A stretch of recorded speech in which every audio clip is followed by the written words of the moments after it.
friends. Thank you for checking into this episode of Scott Fox After 9. This one is an all-listener DMs episode. Every Friday, I like to hear from you. And so many people have sent in questions, and I think I've got a good wide variety of different things that we're going to talk about in this episode. So strap in. It'll take about 45 minutes, no more than an hour. I'm going to have some fun here with the questions that have come in to my DMs at Scott Fox On Air. And occasionally, some people will even message Anna. Hey, Anna, how you doing? Hey, I'm good. I'm so happy to be a part of your DMs because I love the questions people ask you and your take on things. Well, thank you. There's a lot of stuff still going on in the world, so please don't think that because it's a listener DM episode, I'm going to ignore all of the other things that are happening. Can I play something, like maybe two things for you before we get to the questions? Please. I'd love your take on it. We all know that it is a cardinal sin to question the results of an election. How dare somebody suggest that an election was rigged, right? Ugh. That's a Donald Trump thing. That's a MAGA thing. That's a far right thing. We don't question the integrity of our elections. We all know that, right? That's what they say, but you should question everything. I think so, too. I said it the other day, and a lot of people have messaged me specifically about this topic. I think that the Carleton riding that Pierre Poilievre lost in during the federal election, there was something real funny and fishy that went on there. I just don't buy it. When you look at the results nationwide, to think that the guy who represented that riding for 9 straight elections, in the one where he's running for prime minister, he lost in that one, I don't buy it. I really think something fishy happened there. You know what? Yes, I'm with you on that. To be honest, I woke up the next morning. I truly thought Poilievre was going to be the new prime minister. And then to find out he lost his seat, I thought, what the hell happened? Here's the thing that's going on for those who don't know. And again, just before I get to this audio here and before I get to the questions, I want to play something for you from the Alberta by-election that happened on Monday. Bonnie Critchley was the candidate that the media backed. The media is deathly afraid that Pierre Poilievre could get back into the House of Commons. They do not want it. They thought they got rid of him. And that was the play in that election. They just needed to get rid of Pierre so they could put somebody softer in there, somebody that'll be a lot easier for Mark Carney to beat. They put Bonnie in there to try and take down Pierre Poilievre. Well, lo and behold, even though she got less than 10% of the vote, even though she lost by over 35,000 votes, Bonnie is questioning the results of the election. And the mainstream media, CTV in particular, is giving her a television platform to do it. Listen to this. There were shenanigans during Election Day, so I'm not 100% surprised on how everything turned out. I am going to leave whether it was legal or illegal up to the Commissioner for Canadian Elections and the RCMP, but there were mocked-up Elections Canada signs that had the appropriate disclaimer in font about that big on a 3-by-6 foot sign in a slightly different shade of. Now, here's the reason I'm playing that, because I am making a hobby out of trying to point out to people so that they can see it for themselves and hear it for themselves that the mainstream media isn't really interested in reporting the news. They're interested in portraying a narrative, and they want everybody to buy into the narrative they're selling. They're trying to take advantage of the fact that they have a monopoly. We're the news, and you got to trust us because we're the media. Do you think for a second, if Pierre Poilievre had questioned the results of the Carleton election, which he had every right to do, and a lot of us questioned it, if Pierre had questioned it, they would have labeled him far right. They would have linked him to Donald Trump. They would have said, you are an extremist. This is outrageous. How dare you question the integrity of our elections? Yet the woman who just got crushed on Monday, they gave her a whole segment on CTV to espouse that view that our elections are rigged. The thing is, how can you even boldly say that when you didn't even have a chance? It wasn't like it came down to like 51, 50, or even 40. She lost by a landslide. A landslide. Like, you can't fix that. And she's on CTV. Wow. Talking about it. That's just incredible. Listen, everybody, you don't have to like Pierre Poilievre. You don't even have to agree with me. But what I'm pointing out here is the hypocrisy of the mainstream media. They would not have given Pierre Poilievre that platform. And if he did get that message out, it would have been anarchy on the left. A pure field day. Look at that. There's Pierre being just like Trump, questioning election results. Meanwhile, Pierre took the high road. He didn't question the results. He just accepted them, dusted himself off, ran again, and sure enough, won by a landslide. But this is why mainstream media is a dying breed, unfortunately, having been in it.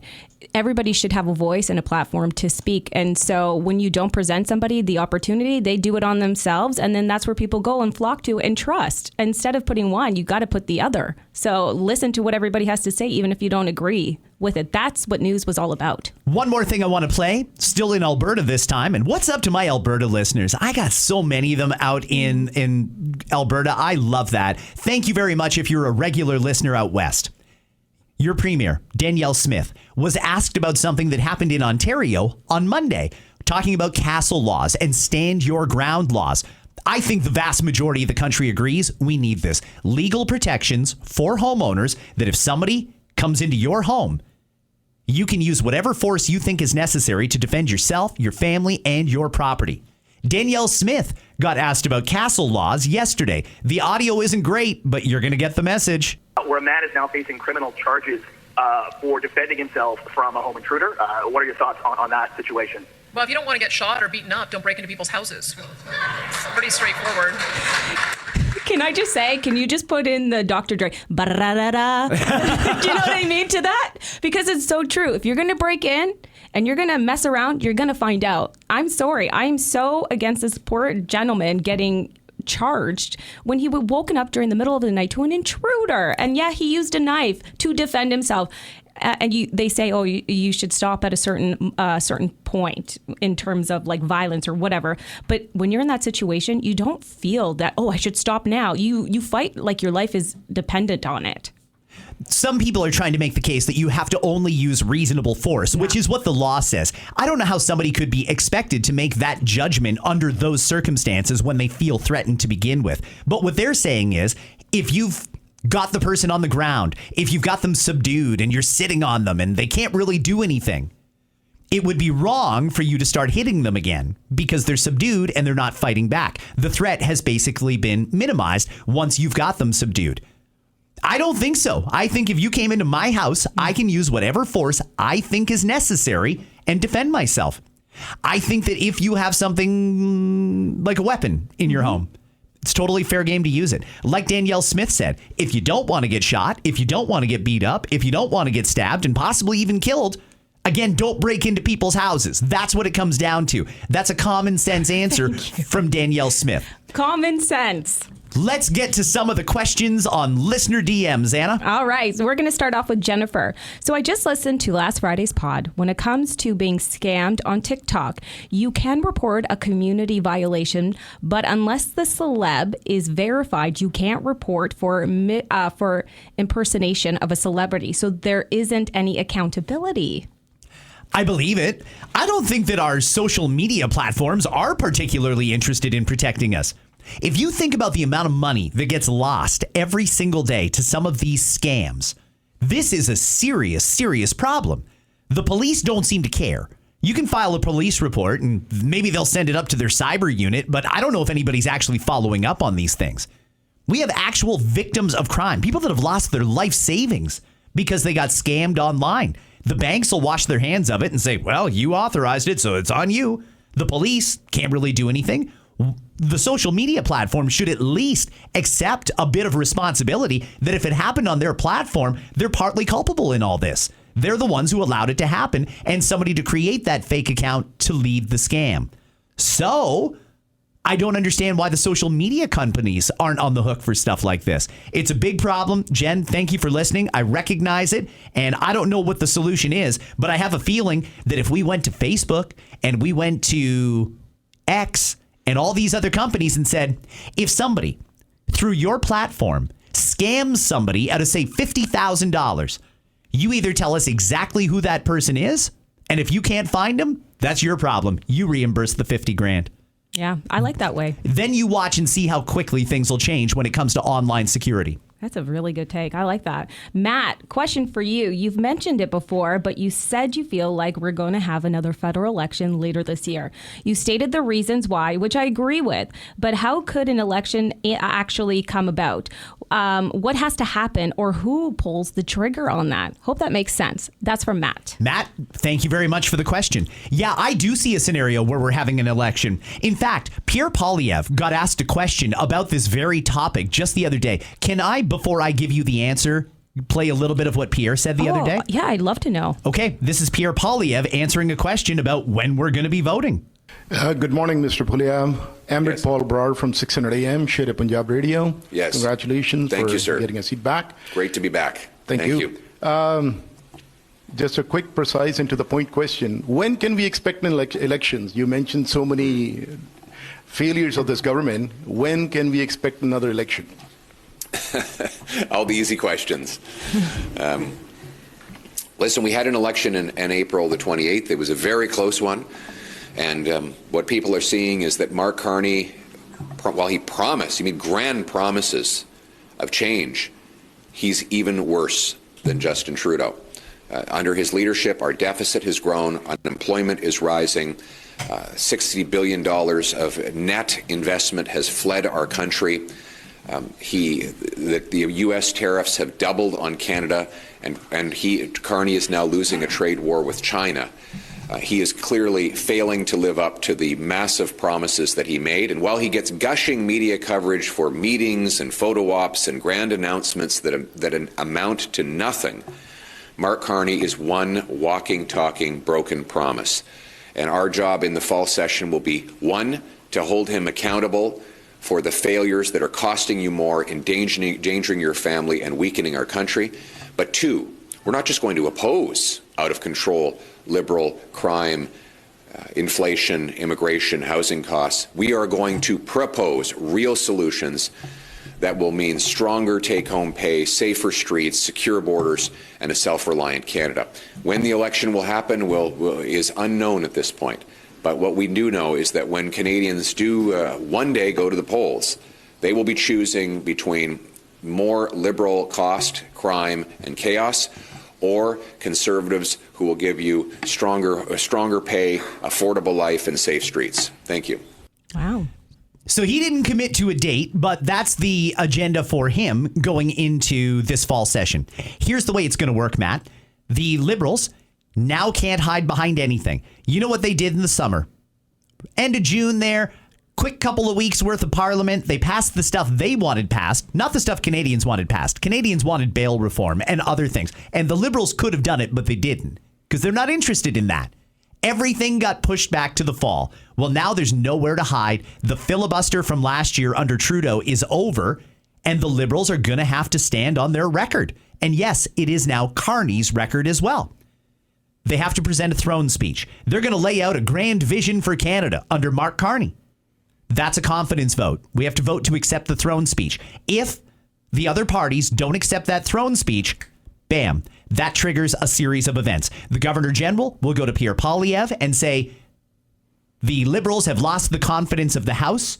Can you form a government? And if Pierre gets a little bit of support from the Bloc Québécois, the NDP, the Greens, whomever, then yeah, he can form government and he will just become prime minister. They'll just switch sides on the House of Commons and Pierre will be the PM and he will appoint a cabinet and try and give his own throne speech to see if that can get the confidence of the House.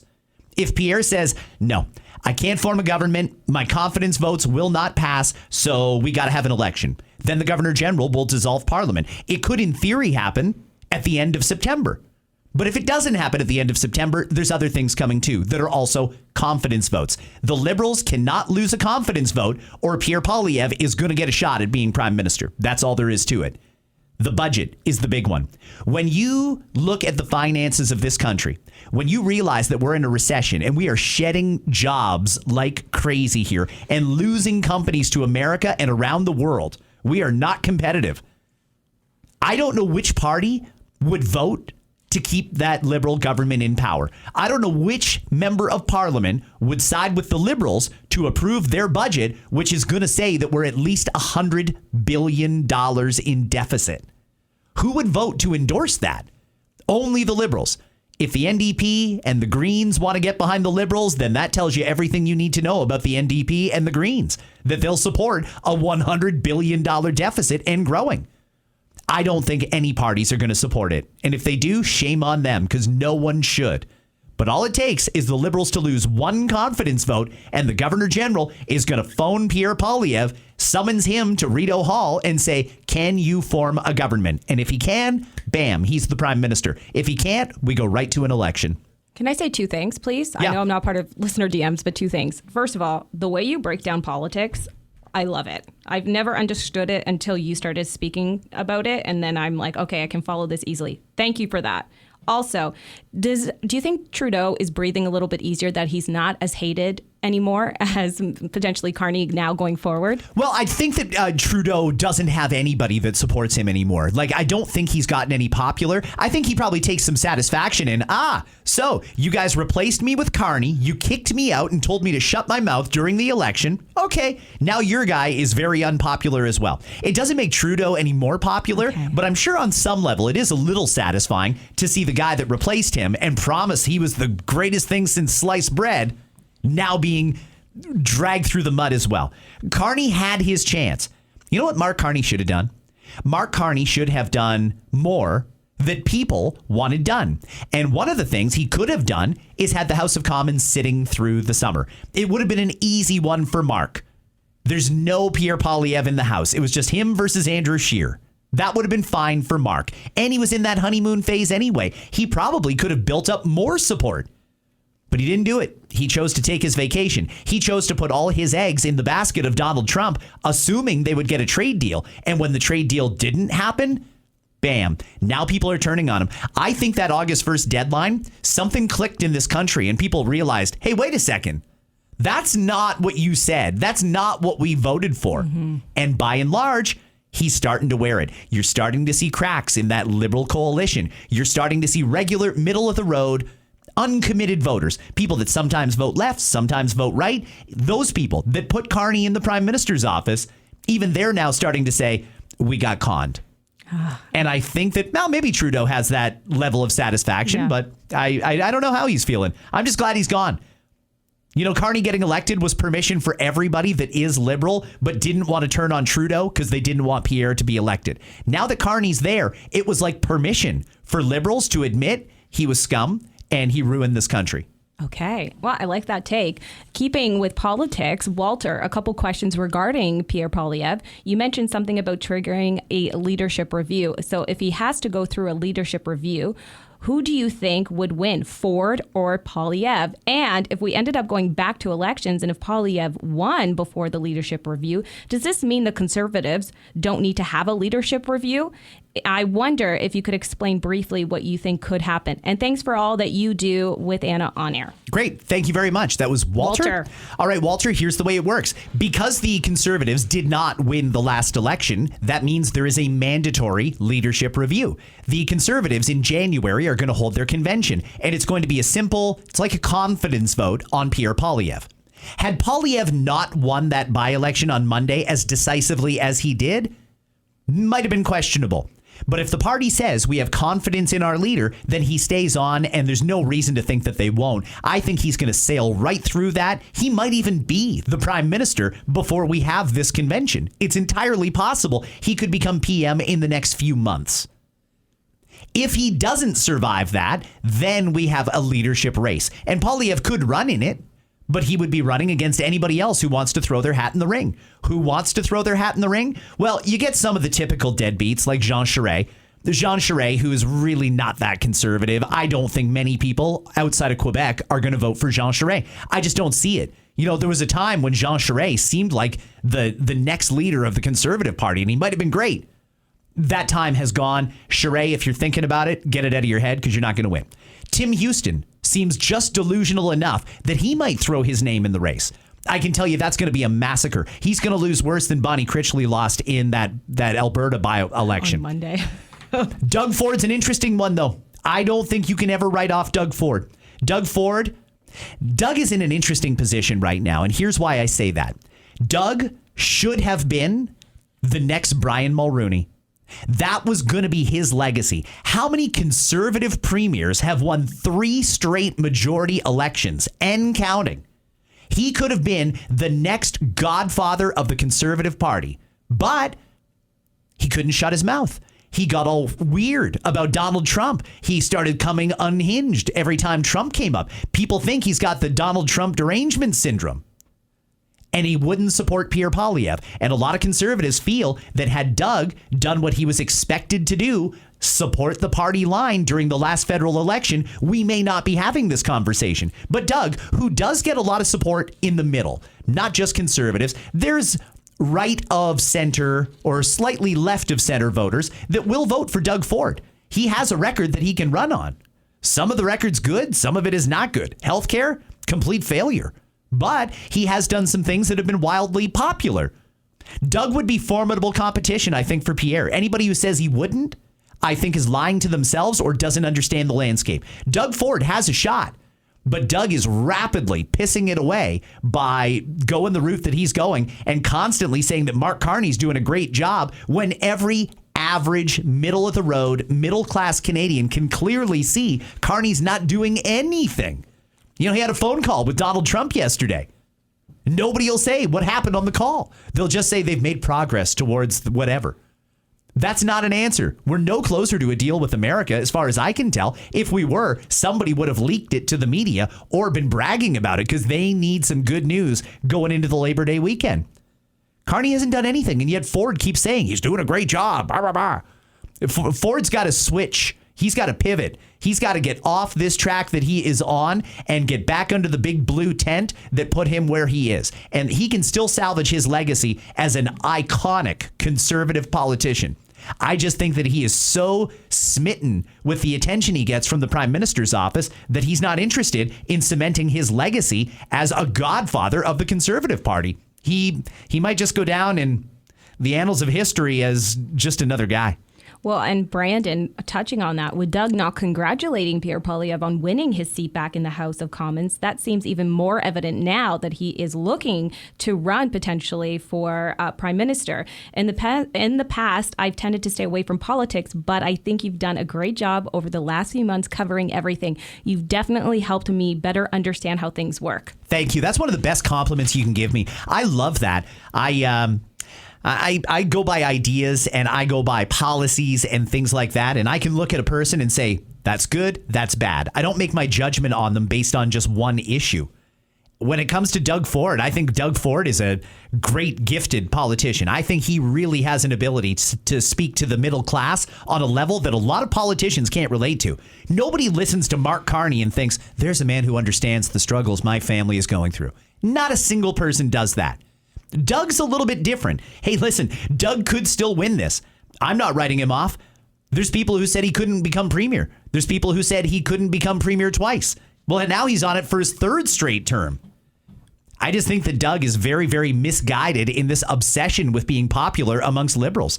By all means, extend the olive branch, meet with them, show that you can work across party lines. But constantly praising Mark Carney when Mark Carney has nothing to brag about, I think is really turning off a lot of people. And I think that that's hurting Doug's chances of being, like I said a few minutes ago, the next Brian Mulroney. He could have been the godfather of the conservative movement in Canada, but he's pissing that away and he is pissing off a lot of conservatives.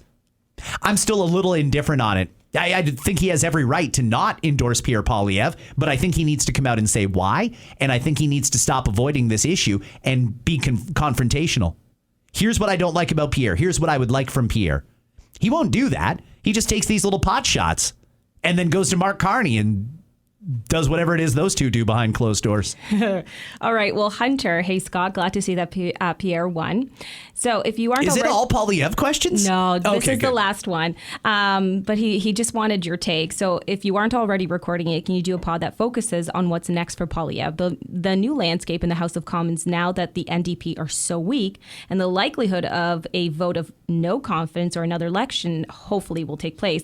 I'm worried too how this fall things will go if Pierre is back under review for the party leader in January. I think people, including myself, are really invested in him and his family. Yeah, I think that Pierre is probably going to have a great fall. He's got a lot to work with here, an absolute ton. What Pierre needs to do is not go too far right, because, of course, here in Canada, we have a very moderate electorate. There's a lot of people that are not hardcore liberals, and there's a lot of people that are not hardcore conservatives, even though they tend to vote liberal or conservative. They can be swayed. Those are the people who decide elections. And with those people in the middle, they don't want to see somebody too extreme to the left, and they don't want to see somebody too extreme to the right. And hopefully folks on the right can appreciate that Pierre's got to stick handle this. He doesn't want to seem like a far right guy. And by and large, I don't think he is. Common sense is not far right. In fact, it used to be squarely in the center. The middle moved when the liberals went left. So, when Pierre talks about anytime he says something, the media in particular, the mainstream media, who are far left, they are going to jump all over it, dissect it, and try and link him to Donald Trump and the MAGA movement.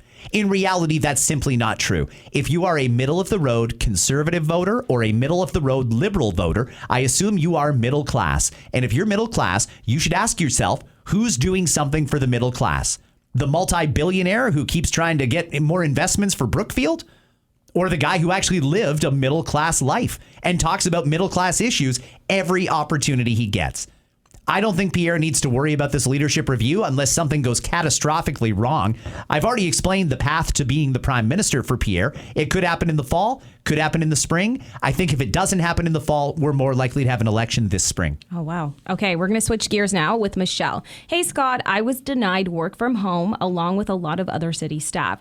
So I'm okay with having them back in the office. I find it funny how people are complaining about it. What about those staff who couldn't work from home? We are calling these coworkers brats. They have had it all since COVID. Let's move on and be adults and stop sulking. Just my humble opinion. Love your pod. Who is that, Michelle? Yeah. Hey, Michelle, how are you? I did have a good exchange with Michelle on this particular topic. And one of the things I pointed out to Michelle is the people who are working from home, some of them are completely abusing it. Some of them are not really doing any work. Some of them aren't even in this country. That's right. Some of them aren't even in Canada, working for whatever level of government they happen to work for here in Canada. And that's wrong. That's completely wrong. But I don't think that just because you have to be at the office, you should be cheering on people coming back to the office. I don't think that. And here's why. We, all of us as the middle class, we're on our own. As you can probably see, nobody in Ottawa cares about us, but we all need a better work-life balance. Cheering on the government when they drag people out of their homes back to the office for no good reason other than it's popular politically, I don't think that's the right direction. I think we should all be working towards either a hybrid model or a 4-day work week. That's what we should all collectively be working towards. And while it does suck when you have to go to the office, but you've got colleagues working from home, some of them completely screwing the pooch, you know that that's frustrating. And they're probably, some of them are probably not that productive. But those who are doing their job just as effectively, if not more effectively from home, I don't see any reason to drag them back to the office intentionally, cost them more money in gas and transit passes and things like that, and put more cars on the road. What we should be doing is using them as an example. Hey, here's Bob working from home doing calculations for StatsCan. He doesn't need to be in the office using an adding machine when he can be at home using an adding machine and not being part of the problem and creating pollution in gridlock. We should all want to be more like Bob's situation, not the other way around. We all have to get together, all of us middle-class Canadians, and start demanding that better work-life balance. And it starts with hybrid work. We're already there. I'm not saying people should work from home 5 days a week, not by any means. There is something to what Doug Ford said the other day about camaraderie in the office, about being able to work with your staff and your employees on a one-on-one basis in person as opposed to over the phone or over Zoom. There is something to that, and I do think that there's a higher level of accountability when you are required to go to the office, even if it's just 1 day a week. The hybrid model is the way to go. We should all be striving for a 4-day work week, and it could totally be done. And you know what? Ironically, the civil service is where it would work the best, a 4-day work week. I don't think anybody should be cheering on Doug Ford when he says, get back to the office 5 days a week because we need you buying lunch in the path. That's a total BS reason to drag people back to work. And it's not going to help. We're in gridlock as it is. You want to put 60,000 more cars on the road in rush hour? Get out of here. Oh. We should all want to have that better work-life balance. And as frustrating as it is, you got to hold your nose and say what they're doing is the better way. And we should all find a way to do it. The compromise here is everybody, the best they can for the jobs who can do it, are at minimum on a hybrid model and at minimum a 4-day work week where the 5th day is done hybrid. That's where we start. And then we dial it back to a 4-day work week formally, starting with the education sector. That's the place where it makes the most sense. Do it as for teachers and education workers. They should start on the 4-day work week and use it as a model for everybody else. And I mean doctors, I mean nurses, I mean ministry staff, I mean politicians. And one more thing on the work from home. I get, again, that it's popular. If you've got to go to work, you probably want everybody back at work with you because you got to do it. So should everybody else. Nobody gets special treatment. I understand the argument. You know who should definitely be doing a 5-day a week in the office? The politicians themselves. And nobody is asking them to be accountable. Mm-hmm. You know, they're either supposed to be at Queen's Park or they're supposed to be in their riding. They have a full-time job that they're getting paid a ton of money for, and they just gave themselves a raise unanimously. Where's the accountability on their part? You should be able on any given day to walk to your local member of provincial parliament's office and find them between 9 and 5 in their office. And if they're not there, they better damn well be at Queen's Park or out there doing government business. Right now, they're getting hundreds of thousands of dollars in salary, and nobody expects them to be anywhere. They don't have office hours. Those are the first people that should be back at work 5 days a week, the politicians who are making more than all of us. So let's keep that in mind before we start demanding Johnny there, who does, I don't know, math for Service Ontario, get back to the office 5 days a week when he can be perfectly productive at home. Oh, man. Well said. I'm here for that. I'm passionate about that topic, Anna. I love it. I am with you. And if you were in leadership, I would vote for you for that. Thank you. All right. Well, Sab, this is something else. Okay. So I need help understanding immigration. I know a family from Mexico. They have been here 8 years, gone to school and graduated, have jobs, homes, pay taxes, and don't receive any help from the government. Their youngest child, 3 years old, is born here. My son and theirs are best friends in daycare. So we spend tons of time with this family. They have sponsors and have applied for citizenship. They recently got rejected, and the rejection letter said that they need to leave immediately as Canada is no longer allowing or accepting immigrants into the country. Aren't we letting immigrants into Canada daily and paying them to be here? I don't understand. So it's really a process thing. I understand that, and I think that that's completely part of the problem with this government. I mean, that's a no-brainer. I don't think anybody listening right now has an issue with that. Those are people who are not getting any government subsidies. They've got people that are willing to vouch for them. Their kid was born here. They've integrated themselves into society. They're paying taxes. They own a home. They are part of Canada, but they're not permanent residents. What they need to do is apply for permanent residency. The problem here is that you see all these people flooding into the country. How's that possible? The government says they're not letting more people in. It's a loophole. People are claiming here with no valid claim to do so, but they're claiming asylum. And if they're claiming asylum, it takes, up to 2 years, apparently, for our civil service to investigate them and decide that was a bogus claim.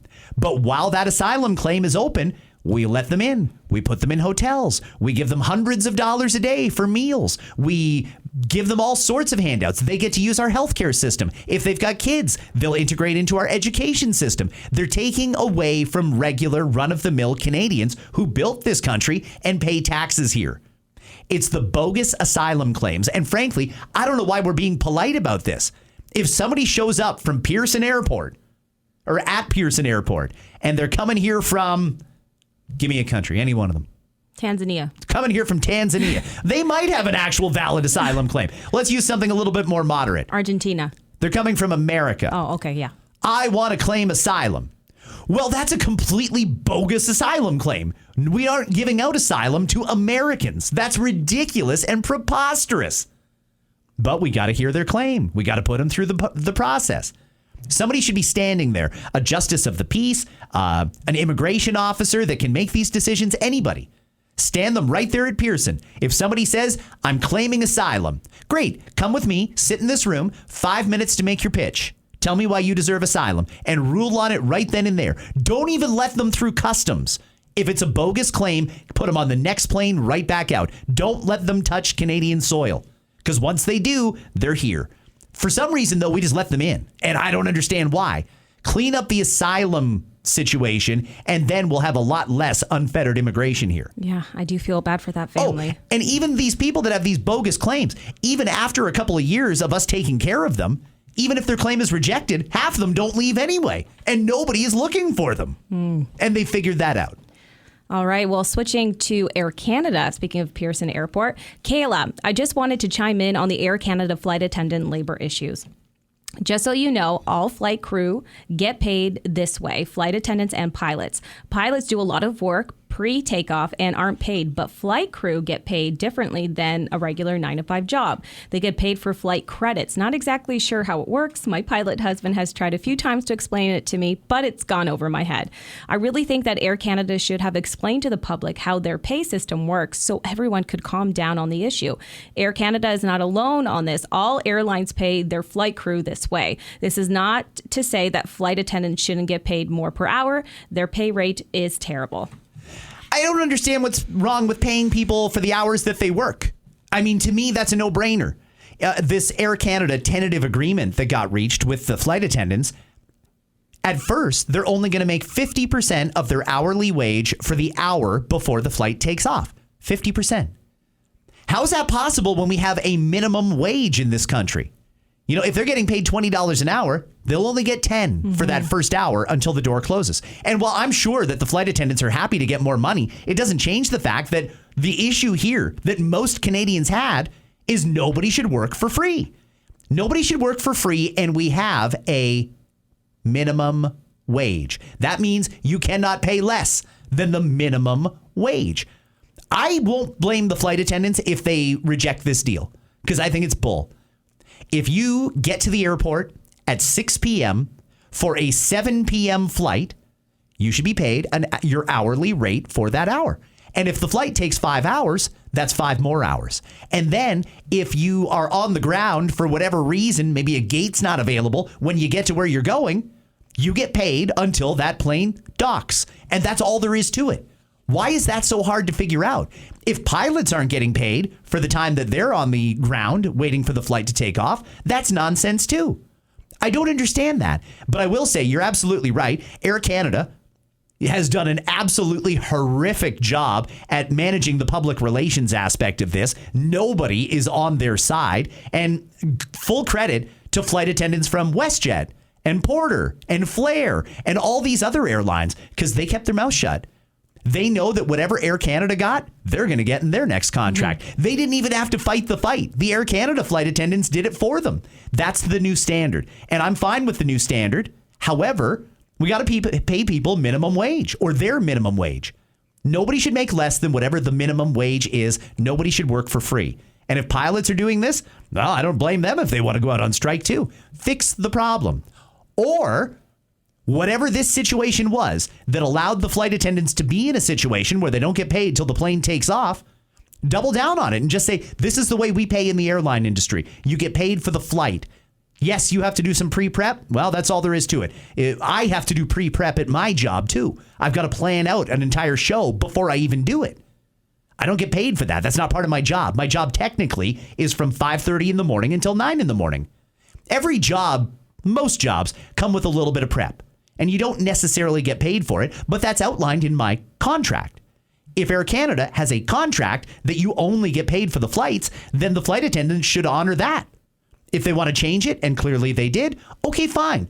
But there's got to be some give and take here. Minimum wage for every hour worked. That's what I like. That's what they've got now. Well, except it's not minimum wage they're getting. They're getting half minimum wage. They got to fix that. And flight attendants, if you reject it, I'm on your side. Hear, hear. I love it. Okay, well, Chris, I meant to message you sooner, but since you often talk about the forced government mandate of electric vehicles, I wanted to chime in on my knowledge of something. I work for Porsche, and I don't think He works for Porsche. Yeah. That's got to be a good gig. And I don't think it's widely known yet, but that they invested a lot of money into the development of e-fuels, which are near zero emissions and can be used in place of gasoline. So the product has been developed, and I'm not sure why it doesn't get any attention. The only real downside, which they are working on, is how to fix the cost. If the government backed this, I personally believe this is the best solution. Just wanted to share my knowledge. Thanks for making my commute to work better. It's a grift. It's a grift. This green mandate, you've got to get an EV, blah, blah, blah. But don't get a Tesla EV because the guy who owns Tesla is a Republican. He's a conservative. So don't buy those. And don't buy the Chinese ones either because the Chinese, we don't like them either. They don't just want you to buy an EV. They want you to buy the EV that they want you to buy. And that is wrong. It's completely wrong. I fully support Pierre Poilievre when he says he's going to repeal that EV mandate. This is a very simple thing. You want a car? Buy whatever car you want, whatever car you can afford, whatever fits in your budget and fits your needs as a family. For government to try and tell you what you can and can't drive is actually insane. How far are we going to let the government intrude into our lives? No, you can't know what car I'm driving, and it's none of your business anyway. Don't you tell me what I can and can't spend.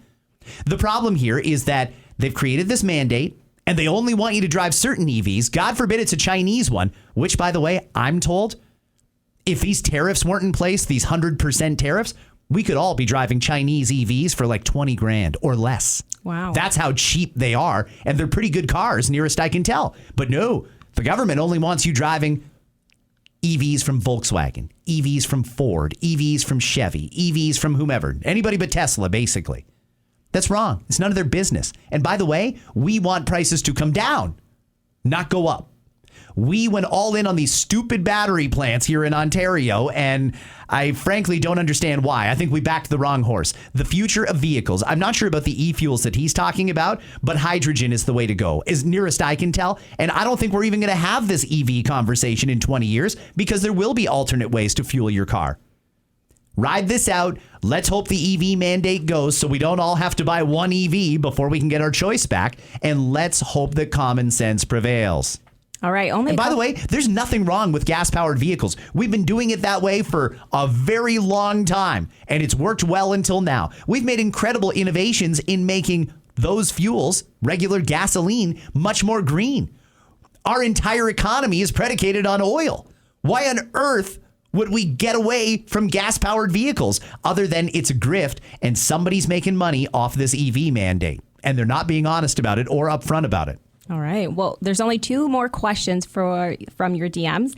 Stephen, hey, Scott, have you seen the stories about CHL players choosing NCAA schools?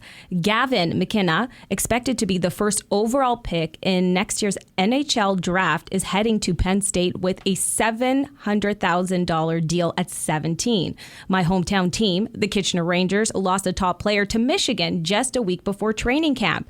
This trend could threaten the CHL's future. I'd love to hear your thoughts on this. Oh, that's a great question. I'm going to warn you, though, and I should declare a conflict of interest here. What he's asking about is in the States, they've made a change that athletes can monetize their NIL, their name, image, and likeness. In other words, people finally caught on that it was completely preposterous that you get, let's say, Ohio State. You get the Ohio State football team, which is going to sell out 7 home games every year with 100,000 people in the stadium at $50 a ticket. Do the math. Those universities are making money hand over fist off these athletes who get nothing out of this except a university degree. Assuming they pass. They've still got to be responsible for their academics. So finally, a little more balance was restored in that you can monetize your name, image, and likeness, and the teams are responsible for a bit of profit sharing with the players who are generating that revenue for them. You know, if you're a blue chip prospect going to Duke University and you know you're going to be the first overall pick in the NBA draft, it's preposterous that they make you go through the Final Four and the March Madness and all this sort of stuff. 4 years of playing for free just so you can get drafted and get an entry-level contract in the NBA. It's silly. So I'm glad they did that and allowed athletes to monetize their name, image, and likeness. But that's in direct conflict with some of the rules here where you can't be, you're considered a pro athlete if you're making money. So what the CHL, what his question is why are so many athletes opting not to play in the WHL, the OHL, the Quebec Major Junior League, all these Canadian leagues that fall under the Canadian Hockey League and play for the Memorial Cup every year? Why are they now opting to not play for the Kitchener Rangers, the London Knights, the Sarnia Sting, the Guelph Storm? Why are they opting not to play there and go to the NCAA? Well, the NCAA, you do have to remain an amateur, and even though they have name, image, and likeness money, you are still considered an amateur. They can't go to the pros until they renounce the rest of or finish their NCAA eligibility. Are you following me here still? Because you're giving me a weird look. Yeah, no, I am. I'm there. You're explaining it actually very well. That's why I look like I'm puzzled. Okay, I don't even know if I'm explaining this properly. No, you are. I totally get what you're saying. But now I've got to get to the conflict. So here in Canada, we have youth sports. These would be Canadian universities. And until now, it was a very popular thing to go and get your degree at the University of Waterloo or Queen's or the University of Ottawa and play for an OHL team. Well, if players can get more money playing south of the border, where it's not just being offered a scholarship to play for Harvard, now they're offering you actual money to go to Harvard. That's a big thing. Yeah. And I'm not surprised that people are choosing the NCAA route, but I'm in conflict here. I have a bias that I need to declare. So when it comes to youth sports, the big ones in Canada are football, basketball, lacrosse. I am the commissioner of university lacrosse in Canada. And if you just listen to my podcast every day talking about politics, maybe you don't know, but I do look after lacrosse as a youth sport in Canada, even though it's not officially considered a youth sport. I have a vested interest in keeping these athletes playing in Canada. That's how my league grows, and it is growing rapidly, by the way. It's amazing how many Americans are coming to Canada to play in my league because they save 30 cents on every dollar. It's real high caliber lacrosse compared to some of the D2 and D3 schools in America, and you get a great education. You know, going to Queen's, going to McGill, going to some of these schools that we have in Canada is equivalent to Ivy League in America. It checks a lot of boxes. That's why Americans are coming to Canada. Unfortunately, we've got a lot of Canadians that are trying to get down to the States. And some of them, good on you. If you get a full ride from Johns Hopkins University and they're willing to pay you to play there, I don't know why you wouldn't do that. It doesn't make any sense. But there's a lot of kids who just get so caught up in the fascination of playing in the NCAA that they're taking offers at schools that are not really going to do anything for them. What is a degree from that school going to do as far as your job prospects after the fact are concerned? Probably nothing. They're not even getting a full ride in some cases where they're still going to have to pay. It doesn't make any sense to me for everybody. But for some, especially these high-level hockey players, I'm not surprised when they've got money on the table, a great education from a great school, and it just means that they delay their entry into the NHL until they finish their university education. That's how basketball and football do it, and I don't have a problem with it. But it is bad news for the CHL because so many of these Canadians who would typically go to Laurier, Western, Laval, now all of a sudden want to go to U.S. schools because they're getting money. And unfortunately, through a series of bad decisions that were made here in Canada, we don't have the money even to offer them, even if we were allowed to or wanted to. So it's the CHL in particular. None of my business to tell you folks how to run your league. If you want to know how to run your league, you should hire me. However, I'm going to tell you, you guys got to figure it out because you're going to lose a lot of prospects to America. And America knew what they were doing. They knew they were going to attract Canada's best athletes down there. It wasn't unintentional. We just got to figure out how to fight back. And I think that if any of those leagues are looking for ideas, you're welcome to call me and I'll consult with you on how to do that. I do have some great strategies that are working great in my league, but it's not necessarily going to work that great for hockey or other leagues. So there's my bias. I would encourage everyone, if you can get a great education here in Canada. You can play real high-level sports here in Canada. But we don't have name, image, and likeness rules, and you're probably not going to make the same money that you're making in the States. So if you get offered money, you got a tough choice to make. Ask yourself where the degree matters most. At the heart of this is education. If you get a full ride from Johns Hopkins or Harvard, Princeton, schools like that, again, I don't know why you wouldn't take that. But if you get offered some middle of nowhere D2 university in the Midwest that nobody's even heard of the school. Is that degree going to carry you through life? Probably not. If anybody wants to ask me more about this, feel free to DM me and I'll talk to you about your personal situation. In a podcast, it's a little hard to do, but that's like the gist of the argument. Oh, very good. Okay, this is the last one, and it has to do with Silent Date Girl. Oh, good. Yeah, it's from Ian. What is the story about her? She pretended to be shy and only wanted to text on their first date. Clearly, she is not inhibited in any way and can easily carry a conversation. Yet, for their first date, she proposes a silent date. Has Silent Date Guy asked her about this? This and other things she has done, such as making him dance every single time, which makes me think she just wants to control people. Oh, I mean, she's clearly not an introvert. So why would she go with the silent date? I understand that question. I think, Anna, just anecdotal from the conversations I've had with folks that are doing the online dates, it seems like a real pig's breakfast out there. It seems like real hit and miss, feast or famine. You either get the person of your dreams or you get absolute trash. Truth. And if you've been through the trash, Yep. then I think that you're willing to try anything. And if you figure out that, maybe the silent date is actually a way to get to know them on a different level, sure, do it. Sometimes it can be a little fun to have to resist the temptation. I'd love to talk to them. I'd love to tell them how hot they are, but we can't talk. Sometimes putting a rule on things can be a little mysterious and a little sexy.